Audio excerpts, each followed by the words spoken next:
pagi Ostins, gimana kabarmu? Ketemu lagi sama kita di sini. Aku Kailen. Komesa. Nah, minggu lalu kita sudah bicara tentang berada di bawah otoritas payung perlindungan dari orang tua kita. Iya. Nah, kalau kita sungguh-sungguh mengerjakannya, taat tunduk di bawah otoritas orang tua, kita pasti aman. Manfaatnya itu akan membuat hubungan kita baik antara orang tua dengan anak, dan manfaat yang lebih besar yang akan kita dapatkan adalah kita menjadi kuat di dalam keluarga kita. Iya. Betul begitu ya, Betul. Kak Mesak? Oke, minggu ini kita akan bicara tentang stand alone. Kalau kamu punya hubungan yang baik dengan orang tua, dengan saudara-saudaramu, keluargamu menjadi kuat, kamu pasti akan bisa stand alone. Kak Mesak, apa sih stand alone itu? Ya, stand alone intinya adalah berani hidup berbeda, berani tampil beda. Gitu. Di tengah-tengah zaman yang semakin jahat ini, Iya, kita harus tampil beda. betul. Makanya kita harus stand alone. Kenapa kita harus stand alone? Jadi yang pertama adalah karena itu perintah Tuhan. Kalau kita baca di dalam Roma 12 ayat 2, janganlah kamu menjadi serupa dengan dunia ini, tetapi berubahlah oleh pembaharuan budimu. Yang kedua, karena kita adalah umat pilihan Tuhan, umat yang dikuduskan oleh Tuhan. Dikuduskan artinya itu dipisahkan untuk satu tujuan. 1 Petrus 2 ayat yang ke-9. Tetapi kamulah bangsa yang terpilih, imamat yang rajani, bangsa yang kudus, umat kepunyaan Allah sendiri, supaya kamu memberitakan perbuatan-perbuatan yang besar dari Dia, yang telah memanggil kamu keluar dari kegelapan kepada terangnya yang ajaib. Jadi, karena kita ini umat pilihan Allah, sudah dikhususkan, berarti kita harus benar-benar berbeda sama orang lain gitu ya, Kak Mesak ya? Kita harus berbeda dari dunia ini. Ilustrasinya seperti ikan. Nah, ikan itu kalau ikan yang hidup, dia akan melawan arus. Kalau yang ikut arus, itu namanya kotoran. Ups. Nah, jadi ikan melawan arus, yang ikut arus, kotoran. Yang ketiga, kita akan bisa punya kesaksian kalau kita hidupnya berbeda. Kalau hidupnya sama dunia, nggak akan ada hal yang menarik gitu. Dunia lihat ya sama aja gitu. Nah, itu ada di ayatnya, ada di Matius 5 ayat 16. Demikianlah hendaknya terangmu bercahaya di depan orang, supaya mereka melihat perbuatanmu yang baik dan memuliakan Bapamu yang di surga. Amin. Kalau gitu contohnya gimana untuk kita stand alone? Tampil berbeda ya. Heeh. Misalnya nih, teman-teman semua nyontek, kita nggak nyontek. Yang lainnya ngerokok, kalian nggak ngerokok. Lainnya ngomongannya kasar, omongan kotor keluar. Sedikit kebun binatang keluar. Kita nggak memilih melakukan. untuk nggak gitu. Terus pacaran, yang lainnya pacaran, nggak benar hidupnya, nggak menjaga kekudusan. Kita hidup sesuai firman Tuhan. Kita hidup menjaga kekudusan kita. Tapi berarti ketika kita berbeda dengan dunia, orang-orang pasti nggak suka, Kak Mesak. Teman-teman dekat kita, waktu dia nawarin kita ngerokok, kita bilang, aduh sorry, aku nggak. Gitu, itu kan pasti mereka akan mencap kita sok suci, sok bener. Ya awalnya pasti mereka nggak suka. Biasanya bareng-bareng gitu, terus kita berbeda, tiba-tiba kita hidupnya lain dari mereka. Nah mereka akan lihat kita sok suci, sok gaya gitu ya. Tetapi pada satu titik mereka akan melihat bahwa apa yang kita lakukan itu hal yang benar, dan mereka akan melihat bahwa itu adalah hal yang berguna untuk kehidupan mereka. Berarti nggak hanya butuh komitmen, tapi juga konsisten melakukannya ya. Betul. Oke, selain itu apa lagi? Di mana, kapan, saat apa kita harus stand alone? Selain di tengah-tengah orang banyak, kita dituntut untuk bisa stand alone adalah justru waktu kita sendirian. Justru saat sendirian. Iya, jadi karakter kita, kualitas kita itu ditentukan justru waktu kita sendirian, nggak ada orang yang lihat apa yang kita lakukan. Nah itu tantangan juga.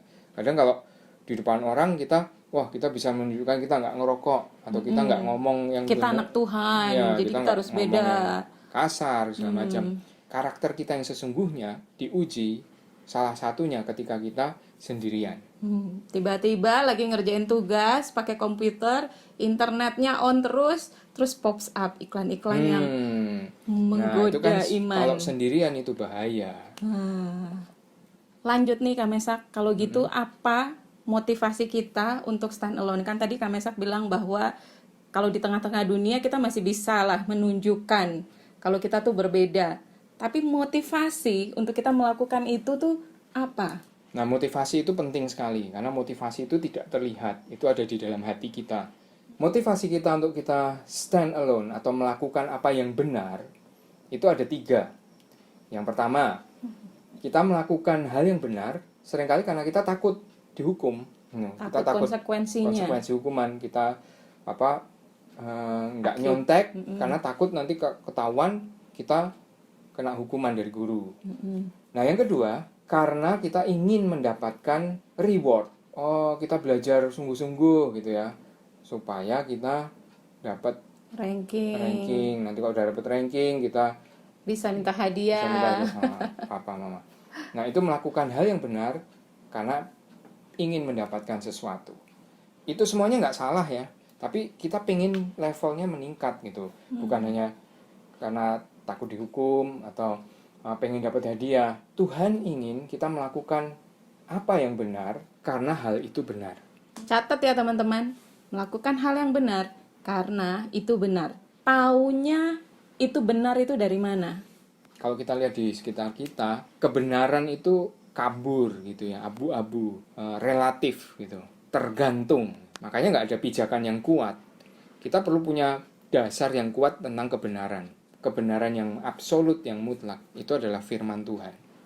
Tuhan Yesus katakan bahwa aku adalah jalan, kebenaran, dan hidup gitu. Nah, bagaimana caranya? Caranya simple. Kita perlu belajar untuk mengenal Tuhan. Nah, caranya dengan punya hubungan pribadi dengan Tuhan gitu. Kita punya waktu saat teduh, baca firman Tuhan. Bukan cuma membaca ya. Sebenarnya kita mempelajari, belajar firman Tuhan, merenungkan. Menyediakan waktu, memberikan waktu kita untuk mengenal Tuhan sungguh-sungguh, kita akan menjadi anak-anak Tuhan yang kuat. Itu ayatnya kita baca di Daniel 11 ayat 32 mengatakan begini. Tetapi umat yang mengenal Allahnya akan tetap kuat dan akan bertindak. Jadi mengenal Allah membuat kita bisa kuat.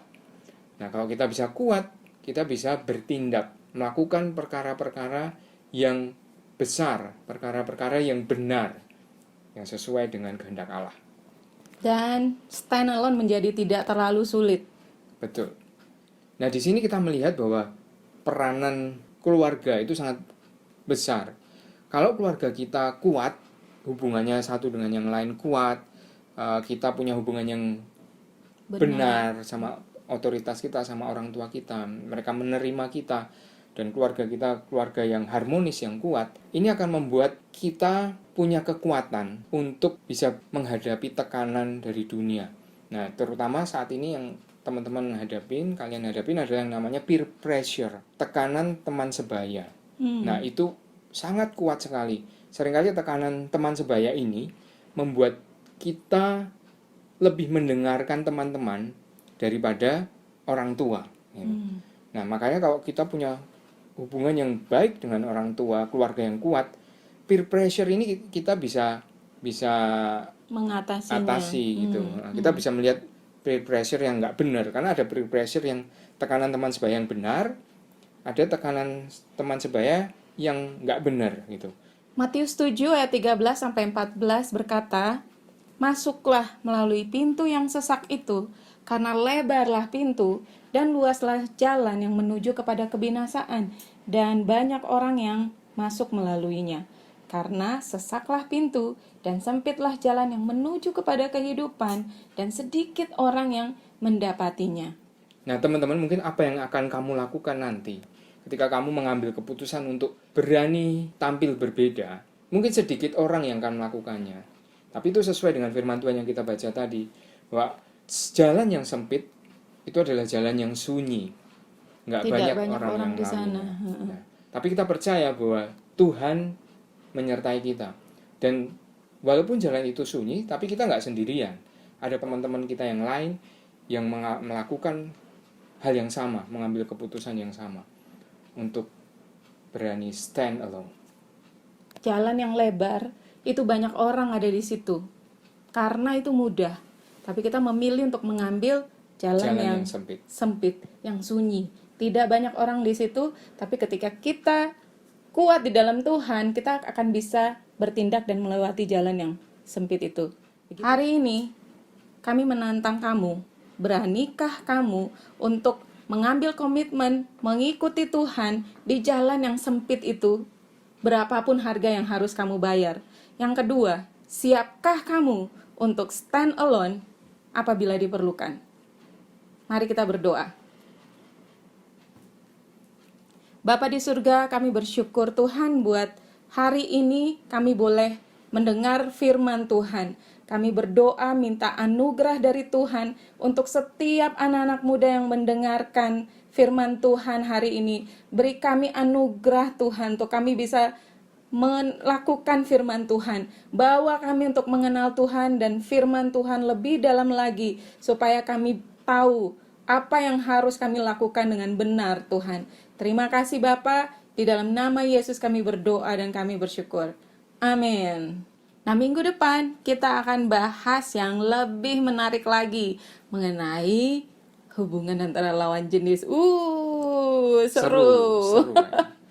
Kita ketemu lagi minggu depan. Keep learning, keep doing.